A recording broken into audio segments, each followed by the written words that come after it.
श्रीराम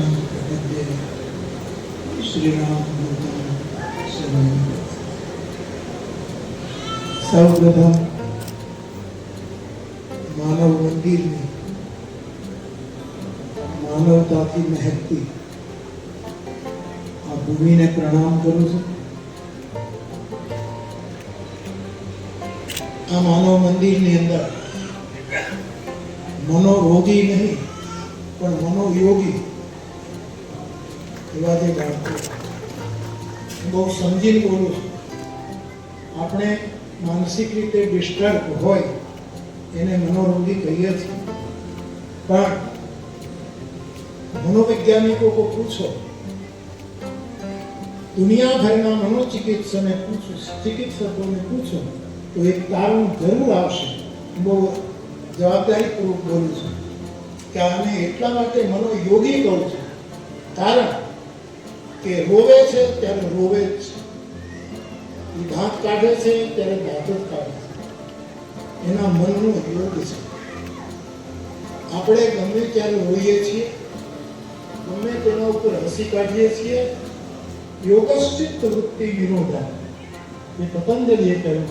मनोवैज्ञानिकोનું આ મંતવ્ય છે કે આ લોકો દાંત કાઢે ત્યારે દાંત કાઢવામાં જ હોય, રોવે ત્યારે એની આજુબાજુ કોઈ એનો મનોવ્યાપાર હોતો નથી।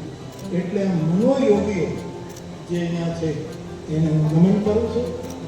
એમની સેવામાં જે બહેનો ભાઈઓ વ્યવસ્થામાં રહેલા સૌ બાપુની આખી ટીમને પણ નમન કરું છું, ટ્રસ્ટીગણોને નમન કરું છું।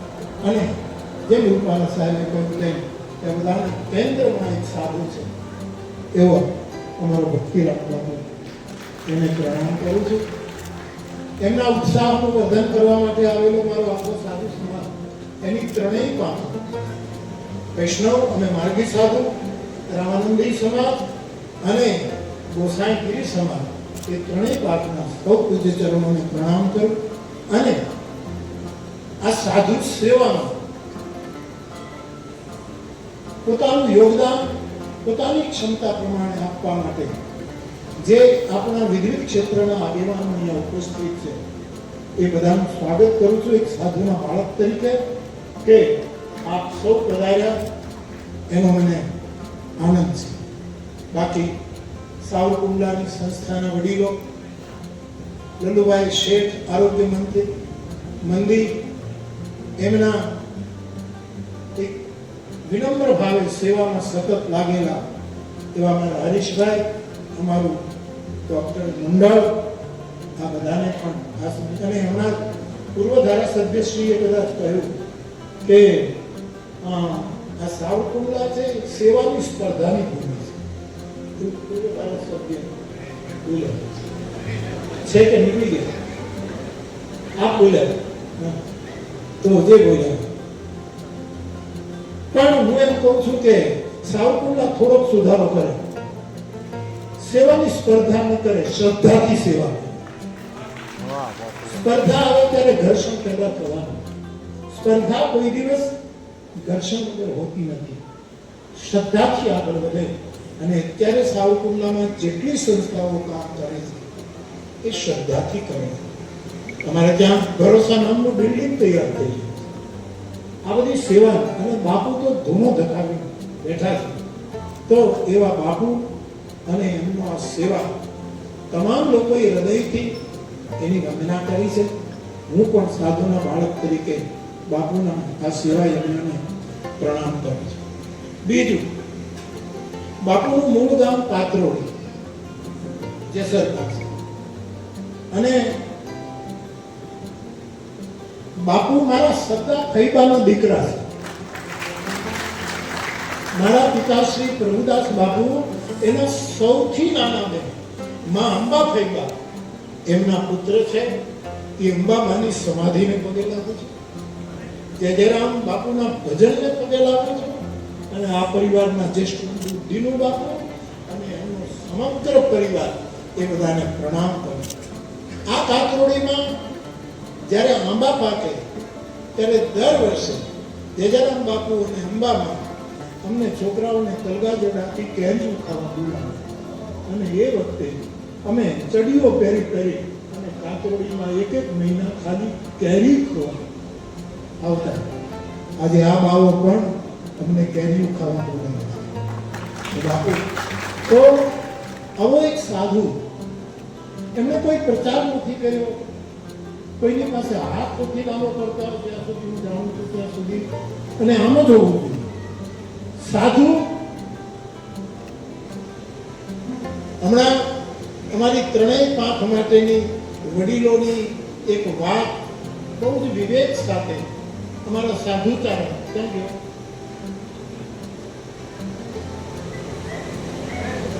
મહેશભાઈ એમણે, હું સરકારશ્રીના પ્રતિનિધિઓ જનપ્રતિનિધિઓની પાસે માંગણી નહીં કરું. અમે બહુ લોટ માંગ્યો છે, હવે શું કામ માંગીએ? અમે માંગવામાં કાંઈ બાકી રાખ્યું નથી સાહેબ. રોટલા માંગ્યા છે, લોટ માંગ્યો છે, આ બધું અમે કરી ચૂક્યા છે. હવે એક સાધુના બાળક તરીકે માંગણી નથી કરતો, પણ સરકારના પ્રતિનિધિઓને વિનમ્ર ભાવે એક સાધુના બાળક તરીકે વિનય જરૂર કરું છું કે આ મંદિરને જે કઈ જગ્યાઓ મળતી હતી, જમીન જે કઈ હતી પેલા મળતી હતી, અમને મળી, અમે હું પૂજા કરતો ત્યાં, એમાં કઈ જે કઈ નડતર હોય અથવા તો નિયમસર જે કઈ થતું હોય તો એ પણ એક વ્યવસ્થા વિચારવા જેવી છે. એનો પણ આ વિનય છે, માંગણી નહીં. માંગણી તો અમે રામ અને હનુમાન સિવાય કોઈ વાત. અને જેની પાસે લોટ માંગ્યો છે એને અમે રામ અને હનુમાનના પ્રતિનિધિ માનીને જ લોટ માંગ્યો.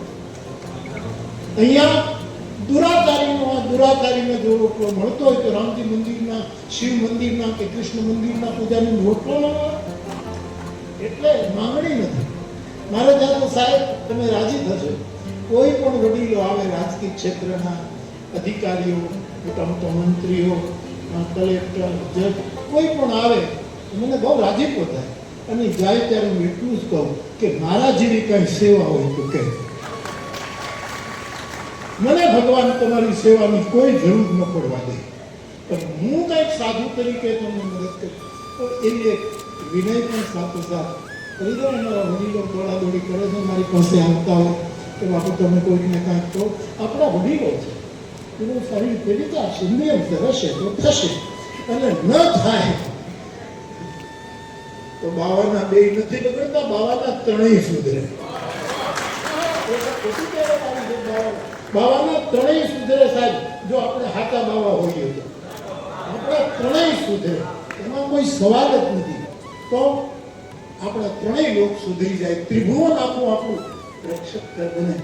એવા એક સાધુના આ યજ્ઞમાં તાતરડીથી લઈ અને આ સાવરકુંડલાના માનવ મંદિર સુધી હું આવું એનો કોઈ પ્રશ્ન જ નથી. રામચરિતમાનસના ગાયક તરીકે રામાયણનો આરંભ, રામાયણનો મધ્ય અને રામાયણનો અંતના ત્રણ શબ્દો અમારા ત્રણ આચાર્યોએ પકડ્યા છે. સૌથી પહેલા આચાર્ય અમારા રામકથાના એ ભગવાન શંકર, જેમણે સૌ પ્રથમ આદિ અનાદિ કાળમાં રામચરિતમાનસની રચના કરી અને હૃદયમાં રાખી અને બહુ જ વર્ષ યુગો સુધી વિચાર કર્યો કે આ કથા મારે કોને કહ્યું, કોઈ પાત્ર મળે તો કહું. અને પછી પાર્વતી મળ્યા. સતી પાત્ર નહોતા એટલે એને ન કર્યું, પણ પાર્વતી મળ્યા પછી એને એ કથા ગાઈ. પણ એ સર્જક છે, એ અનાદિ કવિ છે. વાલ્મીકી આદિ કવિ છે, શ્રીજી રામચરિતમાનસના અનાદિ કવિ છે. એ જગતે સ્વીકારેલી હકીકત છે. એમણે વર્ણનામ આ શબ્દ પકડ્યો. રામાયણ આરંભ વર્ણનામ. વર્ણ એટલે અક્ષર, વર્ણો ભેગા થાય એટલે શબ્દ, શબ્દ ભેગા થાય એટલે પંક્તિ, પંક્તિ ભેગું થાય એટલે પદ ભેગું થાય, પદ ભેગું થાય પછી રાજભાઈ જેવો કોઈ હોય તો એને કોઈ છંદમાં એને છંદબદ્ધ કરે, પછી છંદ. આ બધું જગતનું મંગલ કરનારું તત્વ છે. વર્ણાનામ અર્થ સંગાનામ રસાણામ છંદ સામપી મંગલાનામ કરતારો. આ બધું મંગલકારી છે. એમાં શિવજીએ સર્જક તરીકે, અનાદિ કવિ તરીકે એમણે વર્ણાનામ શબ્દ પકડ્યો. પહેલો શબ્દ, વચ્ચેનો શબ્દ રામાયણમાં શ્રી રામ પદ પ્રેમ, પ્રેમ શબ્દ ભરતજીનું પણ એક રામાયણ છે, જે લખાયેલું નથી. ભરતના પ્રેમનું અનુગમન કરનારા જેટલા વક્તાઓ આવ્યા આ પૃથ્વી પર, અને એ પણ વક્તા થઈ જવા માટે નહીં, વ્યવસ્થાના રૂપમાં જે વક્તાઓ આવ્યા, અસ્તિત્વએ જેને મોકલ્યા એ બધાને ખબર છે કે એક ભરતાયન પણ છે, રામાયણ છે, ભરતાયન છે. અને ભરતાયનમાં ભરતે રામચરિતમાનસના મધ્યમાંથી પ્રેમ શબ્દ પકડ્યો.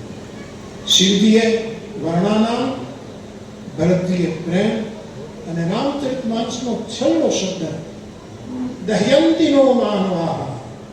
માનવાહ જરાય અતિશયોક્તિ નહીં માનશો. એક સાધુનું બાળક, એક સાધુનું સંતાન, એમણે અહીંયા માનવા શબ્દ પકડ્યો અને માનવ મંદિરની સ્થાપના. આદિકવિ શિવ વર્ણાનામના ઉપાસક, ભરત પ્રેમ પંથના ઉપાસક, અને અમારો ભક્તિરામ બાપુ દહ્યંતીનો માનવ. સમાજ બળવો ન જોઈએ, સમાજને ઠંડક મળવી જોઈએ, સમાજને શીતળતા મળવી. એટલે તુલસીદાસજી પોતાના સાહિત્યમાં એમ કહે છે, પૂજ્ય સંત નહીં, વિશ્વવંદ્ય સંત નહીં, માનસ મર્મજ્ઞ નહીં. સાધુ સંતોને કેટલા વિશેષોમાં લાગે, જેટલા લગાડીએ એટલા ઓછા છે. અમારે નારદજીની સામે તો ભગવાન રામ એમ બોલ્યા કે કહી શકે ને સારદ શેષ નારદ સુનત પદ પંકજ ગહે, અસભીન બંધ કૃપાલુ અપને ભગત ગુણ નિજ મુક્ત હે, સિરનાહી બાર હિબાર ચરણ નિબ્રહ્મ પુર નારદ ગયે તે ધન્ય તુલસીદાસ આશ વિહાય જે હરિરંગ રહે. તો એના વખાણ થઈ શકતા, પરંતુ તુલસીદાસજીને સાધુ માટે એક જ શબ્દ લગાડવો ગમ્યો, અને તે તુલસી ऐसे शीतल संता, शीतल साधु. એક જ વિશેષણ તુલસી. પૂજ્યન પરમ પ્રિજ્ઞ જગતમાં એ તો બધાનો આદર હોય, પણ શીતલ સંત, અને શીતલ સંતનું કામ છે દહ્યંતીનો માનવા.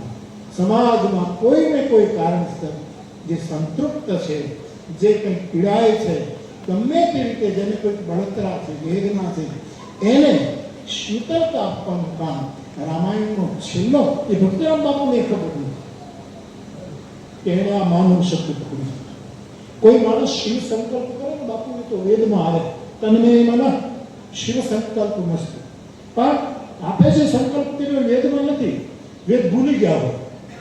ઠાકુર રામકૃષ્ણ એમ કહેતા, એમ કે વેદમાં આમ કહ્યું, એના શિષ્યો કહે ઠાકુર આવું વેદમાં ક્યાં લખ્યું છે? ભણેલા ભણેલા શિષ્યો બંગાળી વિદ્વાનો એ કે આવું ક્યાં લખ્યું છે? તો બોલે એ વેદના બોલનારા ભૂલી ગયા છે એટલે હું ઉમેર્યું છે. તો બાપુને પણ કદાચ ખબર ન હોય કે બાપુ દહ્યંતીનો માનવા, જે સમાજ બળે છે એને શીતળતા આપવા માટે સમાજને, માનવને કેન્દ્રમાં રાખી અને મંદિરની જરૂર છે. એવું માનવ મંદિરની સ્થાપના એક સાધુએ અહીંયા કરી છે. એનો અમને એટલો બધો હરખ છે, એને કયા શબ્દોમાં લખાય તો વારવાર બાપુને પ્રણામ. બીજું, જેમ કહેવાય કે બાપુ કોઈ પછી માંગતા નથી, હું એનો સાક્ષી માંગતા નથી. થોડા આખા બોલા છે, એનો હું સાક્ષી, બધા સાક્ષી. અને સાધુમાં આ અમુક લક્ષણો એ ઉગ્ર હશે, ઉગ્ર નથી, પણ સનાતન ધર્મ માટે વ્યગ્ર જરૂર છે. સાધુ ઉગ્ર ન હોવો જોઈએ, વ્યગ્ર હોવો જોઈએ. કે સનાતન ધર્મની જે આટલી મોટી ધારા, શિવ મંદિરના અમારા પૂજારીઓ, રામ મંદિરના અમારા રામાનુજી પરંપરાના, અને કૃષ્ણ મંદિરનો અમારો વૈષ્ણવ સમાજ, આજે ત્રણ ધારા છે જેને મહંત સિમરોની અમારા ત્રણેય પાંખોનું એક સંમેલન વર્ષો પહેલા મહંતની સિમરોની જુનાગઢ પાસે, વિજયદાસજી બાપુ ત્યારે આપણા સરકારના મંત્રી હતા, મહંત વિજયદાસ બાપુ કબીર સાહેબ, અને સંમેલન રાખે. એમાં હું ગયો ત્યારે મેં કહ્યું કે અમારી જે ત્રણ સાધુઓની સમાજ છે એમાં રામાનંદી સમાજ એ સત્ય છે, વૈષ્ણવ સમાજ એટલે કે અમે રાધા કૃષ્ણના ઉપાસકો, અમે પ્રેમ છીએ, અને મહાદેવની આરતી ઉતારનારી બધા કરુણા છે. આ સત્ય, પ્રેમ અને કરુણાની આ પ્રસ્થાનત્રયીની મેં વાત ત્યારે કરેલી. એ ત્રણેય સમાજના પૂજારીઓ અને બ્રાહ્મણો પણ કોઈ મંદિરમાં બાપુ બહુ સરસ ત્રણેય પાંખના પૂજારીઓ એનું બ્રાહ્મણ પણ એના સંતાનોને ભણવું હોય તો અહીંયા આવીને એ શિક્ષણ પ્રાપ્ત કરી શકે. અને રહેવા જમવાની વ્યવસ્થા તો હતી, ફી ભરવાની પણ બાપુએ વાત કરી દીધી છે. આટલી સંસ્થાઓએ પોતપોતાની સેવા ડિક્લેર કરી છે, જાહેર કરી છે. અને દીકરીઓ માટેનું છાત્રાલય એમાં 3 આજે અમારા એમને ગૌરવ થાય સાહેબ કે રામાનુ સાહેબ અમારા ભાવનગર મહારાજા કૃષ્ણકુમાર સિંહજી વિશ્વવિદ્યાલયના અમારો એક સાધુનો જુવાન કુલપતિ છે. હું તો હમણાં નાલંદા વિશ્વવિદ્યાલયમાં બોલતો હતો, આ કુલપતિ, વાઇસ ચાન્સેલર અને રજિસ્ટ્રાર ને ડીન ને પ્રોફેસર ને અધ્યાપક આની તો આપણે કઈ પૂછતો ન પડે. એને બદલે અમારો એક સાધુ જુવાન. અને વધારે આનંદની વાત એ કરું કે સાધુનો જવાન ઓપરેશન સિંદૂરમાં સેવા કરી ગયો. એટલે સાધુને તમે નબળા નહીં ગમો.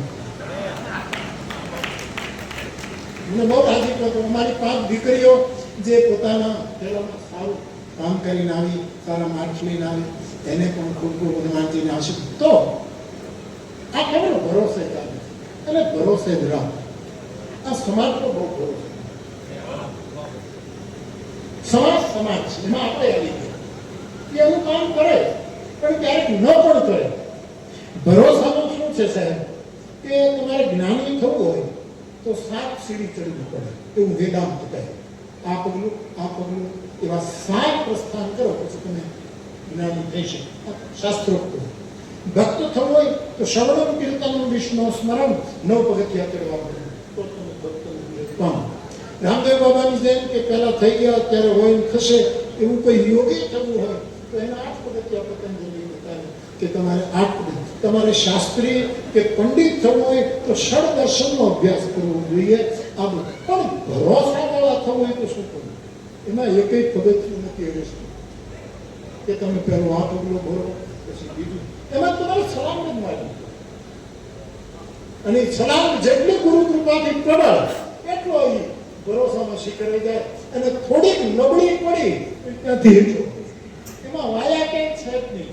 એક પછી ભરોસો એટલે આપણો ભોજનરામ બાપુ કાલ આપણું મેળવી ફતેપુર ગયું ભોજન કઈ ભરોસો જેને ત્રિકમજી. અને બાપુ આપ તો રામાયણના કથાકાર છો, પેલા રામાયણની કથા કરી છે, હવે વ્યથા હરવાનું કામ શરૂ કર્યું. કથાને એક બાજુ રાખી અને સમાજની વ્યથાને કેમ મલમ લગાડી શકાય એવું એક આપણે અવતાર કાર્ય શરૂ કર્યું છે. ત્યારે રામાયણમાં ભરોસાની વ્યાખ્યા ભરોસો કોને કહેવાય? અહીંયા ભરોસો શબ્દ વપરાયો. બાપુ પણ ભરોસે જ છે. અમારું લલુભાઈ શેખ આરોગ્ય મંદિર આખું ભરોસે ખાલી ભરોસાના પિલર ઉપર ઊભું છે. ત્યારે ભરોસો કોને કહેવાય? શાસ્ત્ર દ્વારા હું આપને કહી અને મારી વાત પૂરી. આપણો દેશનો હોય, આપણો સમયનો હોય અને આપણી વ્યક્તિનો હોય, જેની પાસેથી સહયોગની કોઈ પણ આવશ્યક કોઈ પણ ઉમેદ ન હોય એવો દેશ છે કે જે આપણને સહયોગ કરી શકે, એવી વ્યક્તિ છે કે જે આપણને સહયોગ કરી શકે, એવો કોઈ કાળ કે જે આપણને કોઈ મદદ ન કરી શકે. કેવળ ભરોસાને લીધે આવી 3 વસ્તુ રામાયણમાં બતાવી અને એ ભરોસો મારા હનુમાનજી. તમે જુઓ સર, હનુમાનજી સુંદરકાંડમાં બાપુએ બધાને આપેલી મૂર્તિઓ આપી. મારા સાધુએ 2.5 લાખ મૂર્તિઓ હનુમાનજી કરી, એને પણ ખૂબ ખૂબ સાધુવાદ. તો હનુમાનજી જ્યારે લંકામાં ગયા, હનુમાનજીનો એ દેશ નથી, દેશ તો એનો ભારત છે, કૌશલપુર છે, ભારતવર્ષ છે. લંકા તો અસુરોનો દેશ. ત્યાં ગયા અને વિચાર કરે કે આટલા વિઘ્નો પાર કરીને ગયો, લંકામાં પ્રવેશ કર્યો તો લંકીનીના સિક્યુરિટી વિભાગે મને રોક્યો, પણ એમાંથી માંડ નીકળ્યો અને અડધી રાત્રિએ લંકામાં પહોંચ્યા અને ઝાડના ઉપર સંતાણા. એ વાત દેશ પોતાનો નથી. હું જે ભરોસો લઈને આવ્યો છે, એક ભરોસો, એક બલ, એક આસ વિશ્વાસ, એક રામ ઘનશ્યામ હિત ચાતક તુલસીદાસ એ ભરોસો જો મારો સાચો હોય તો આ દેશમાંથી મને કોઈ મદદ કરે, જે તો વેલીનો દેશ છે, દુશ્મનનો. અને સાહેબ હનુમાનજી વિચાર કરે શું થશે, શું થશે? એક વખતે એ દેશમાં ત્રિજટા નામની રાક્ષસી એમ બોલ્યા કે સીતાજી ગભરાવાની જરૂર નથી, સપને વાનર લંકા આવી. સપનામાં એક વાનર આવ્યો, એને લંકા બાળી અને હનુમાનજીને થયું કે ભરોસો પાકો હોય તો દુશ્મનના દેશમાંથી પણ મદદ આવે. અને એ ધન્ય. બીજું કાળ બરાબર નહોતો. દિવસે આ રાક્ષસો કામ કરે, રાક્ષસ એ નિશિચર છે, રાત્રિએ જ એનું પ્રવૃત્તિ થાય. દિવસે શું કરતા બધા સુતા હોય કે જે, પણ રાત્રિ ચર છે, નિશિચર છે, રજનીચર છે, તમીચર છે. આ બધા શાસ્ત્રોના શબ્દ. હવે એ લોકો રાત્રિએ જાગતા હોય લંકામાં, એ કાળ બરાબર નથી. એ કાળનો કયો ભરોસો એનો જ્યારે હનુમાનજીએ અશોક વૃક્ષની ડાળ ઉપર બેસીને વિચાર કર્યો અને એ વખતે વિચાર કરે કે શું થશે. સીતાજી સળગી જવાની તૈયારી કેમ થશે? એ જ વખતે આ કાળમાં મને કોણ મદદ કરશે? એ જ વખતે ત્રિજટાએ બધી રાક્ષસીઓને કહ્યું કે આવું સપનું આવ્યું છે. રાવણે ભલે હુકમ કર્યો કે સીતાને કરાવો, પણ આમાં કોઈ સારી વાત નથી, અને પગે લાગો સીતાને. એ બધી રાક્ષસીઓ સીતાને પગે, એટલે કાળ ખરાબ હોય ત્યારે પણ દુશ્મનના નિમેલા લોકો પણ પગે લાગવા તૈયાર થશે. બીજું તરફ અને ત્રીજું વ્યક્તિ આપણે લાગે કે આ માણસ તો મને મદદ કરે, આ તો હોય 100% નખશીખ મારો વિરોધી જ છે, એને એકેય પણ છોડી નથી નિંદા કરવાની. એવી વ્યક્તિ તમને મળે ત્યારે તો આપણને આશા હોય ને કે આ મને મારો ભરોસો હોય તો આને આપણે મદદ કરશે. એટલે પેલું એવું થાય કે હનુમાનજી લંકાકાંડમાં લક્ષ્મણજી મૂર્છિત થયા, વૈદ આવ્યો, સંજીવનીનું નામ આપ્યું અને હનુમાનજી લેવા જાય ત્યારે હનુમાનજી નીકળે. અને રાવણને ખબર પડી, રાવણ કાલ મેરી ગૃહ આવા, કાલ મેરી ઘરે આવ્યો. આ વાનર જો જઈને સંજીવની સવાર પહેલા લાવશે તો દુશ્મનનો ભાઈ જાગૃત થઈ ગયો. અને કાળ છે, શેષનાગનો અવતાર છે. જો સહસ શ્રીશ અહિશ મૈધર લખન સતરાચર ધન સુરપાદ ધન રાજતન ચલ્યું ધરમ ખલ નિશિત અની. એવા લક્ષ્મણ જાગશે તો કોઈને નહીં રહેવા દે. આ માણસ જાગવું ન જોઈએ. એટલે કાલને નહીં અમુક લોકોના રસ્તામાં વિઘ્ન કરો. કાલને હનુમાનજી ઉગતા આવો હનુમાનજીને પગે લાગે, નાકમાં છે પગે લાગે. અને પેલા વાત માંડી રસ્તો રોકવા, સમય કાપવા માટે કે મેં કોઈને અત્યાર સુધીમાં દીક્ષા આપી નથી. ખરેખર દીક્ષા આપનારા હોય છે. અત્યાર સુધી મેં કોઈને આપી નથી. તું બરાબર આવ્યો છે, તને દીક્ષા આપી દઉં, કંઠી બાંધી દઉં, હું તને મંત્ર આપું. અને હનુમાનજી મને દીક્ષાની તરસ નથી લાગી, મને પાણીની તરસ લાગી.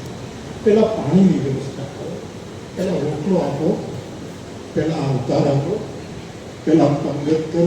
નાનક આપણને શીખવી ગયા કે સાધ સંગત અને પંગત આ ભારતના ખૂનમાં બનાવી દીધું કે સાધ સંગત અને પંગત આ બે કર્મ જે સાધુઓએ કર્યું. હનુમાનજી કહ્યું મને તરસ લાગી છે, પેલા પાણીની વ્યવસ્થા કરો. એટલે પેલા કમંડળ આપ્યું. હનુમાનજી કહ્યું આટલા થોડા જળથી મારી તરસ છીપી નથી, કંઈક વ્યવસ્થા. તો કે આ બાજુમાં વાવ છે, ત્યાં જઈને પાણી અને એ ત્યાં જાય. હનુમાનજી વિચાર કરે કે આ માણસ એક એવી વ્યક્તિ મારી પાસે, આમાં મારો ભરોસો સફળ થશે, અમને મદદ કરશે કે વિઘ્ન કરશે, એમ વિચાર કરે છે.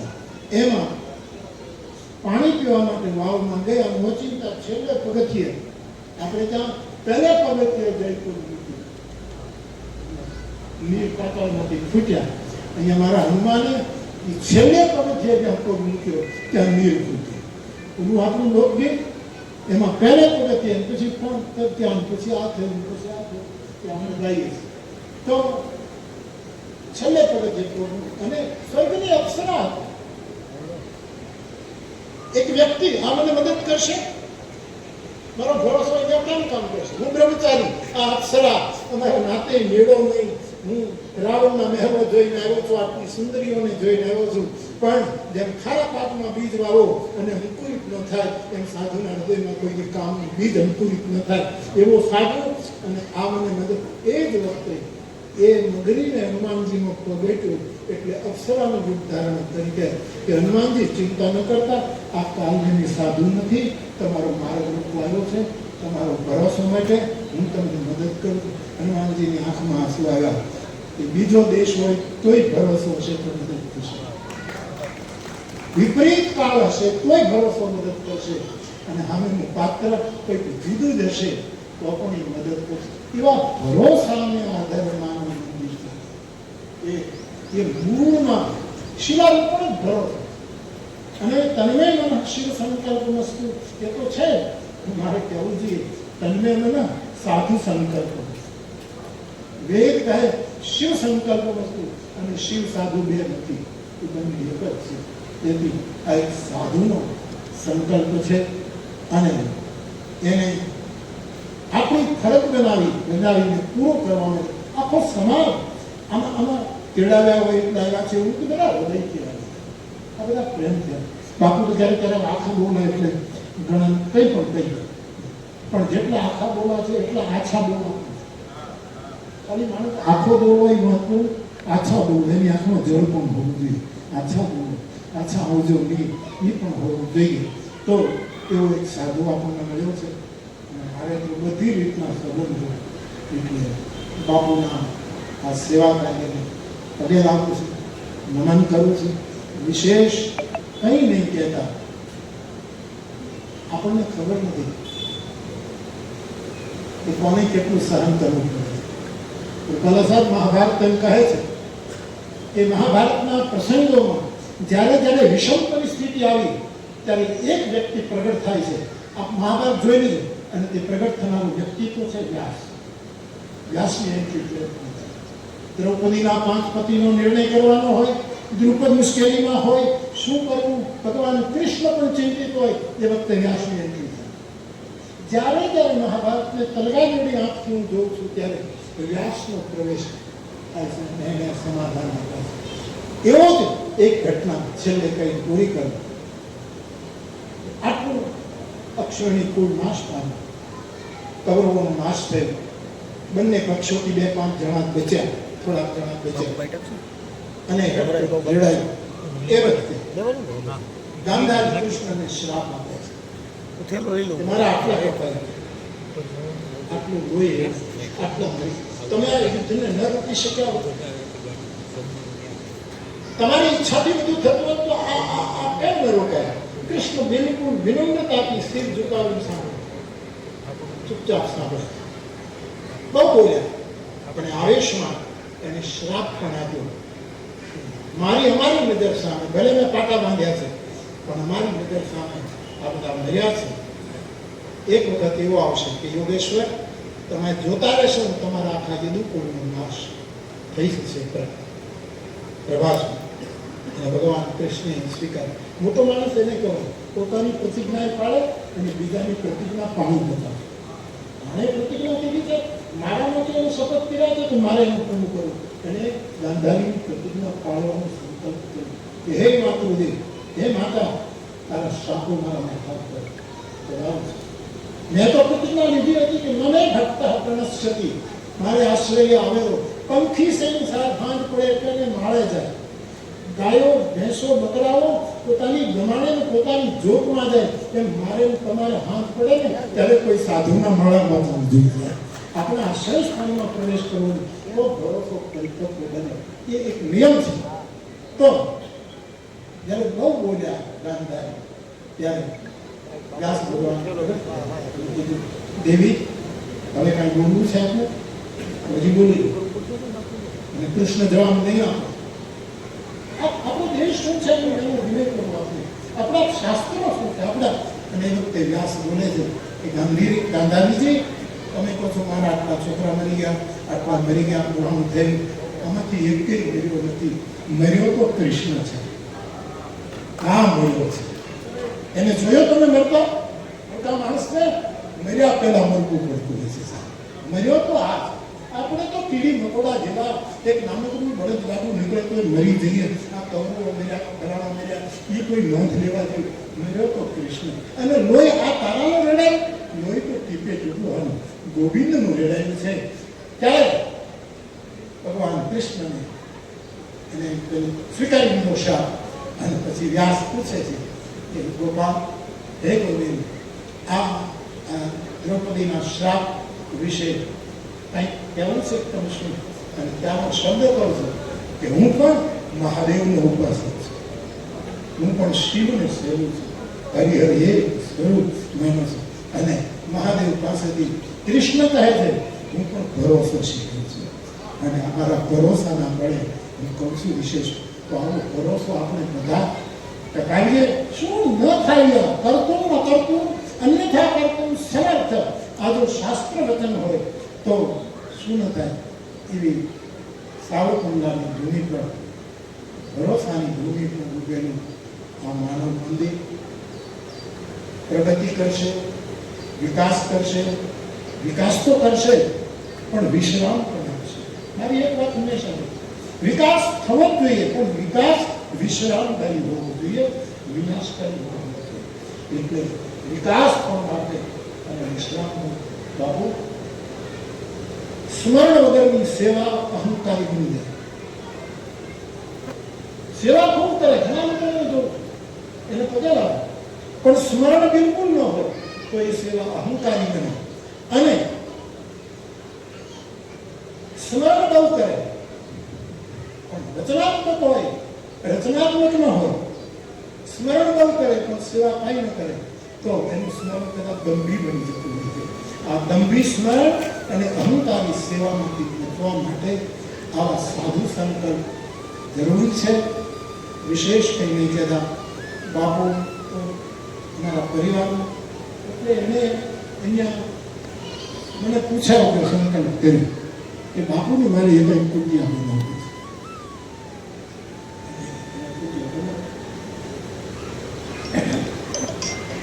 મેં કીધું બાપુ, માનવ મંદિરની સેવામાંથી મારા માટે તમે કુટિયા બનાવો એ મને ગમે નહીં. તો કે હું મારી રીતે કર્યું, આમાં ક્યાંય નડીશ નહીં. પણ મેં વિનય કર્યો તો હું તો ક્યારેક આવીશ, 2 કલાક રોકાવું, ક્યારેક રાત્રિનો રાત રોકાવું, ક્યારેક ઘડી ઘડી આવું. પણ હવે એને બનાવી છે કુટિયા. મેં કહ્યું કે બાપુ, એ કુટિયાનો જે ખર્ચ હોય ને એ સેવા તલગા ગળા પ્લીઝ. એટલે નહીં, એ તો થાય જ નહીં, એ તો હું જ કરું. અને પછી આખા બધું પણ તો ખરું જ. પછી આપણે તે વધારે બોલાવીને મેં કીધું બાપુ માનો તો સારું. એટલે બાપુ એ મારો સંકલ્પ એ તો હું જ કરું. અને પછી હું કાંઈ બોલ્યો નહીં. મારા પરિવારનું છે ને વાલનું. પણ એણે મારી પાસેથી એક પૈસો લીધો નહીં. એ 5 લાખ રૂપિયાનું ચેક હનુમાનજીની પ્રસાદની રીતે હું માનવ મંદિરને આપતો. આપણે જ્યાં સેવામાં એનો સદુપયોગ કરવો હોય એમાં કરી નાખજો. એટલે મારા મનને વધારે આનંદ થાય અને આપે કુટિયાનો 1 પૈસો લીધો ન કહેવાય. એટલા માટે આટલી વિનંતી મુક્તિરામ બાપુ સ્વીકારે. એટલું કહીને જેણે જેણે આમાં સેવા કરી છે એ બધાને ખૂબ ખૂબ સાધુવાદ. અને યજ્ઞ પ્રજ્વલિત છે તો ત્યાં શું હોય કે ઘણી બધી સંસ્થા બનાવી અને આપણે કોઈને આપી દઈએ.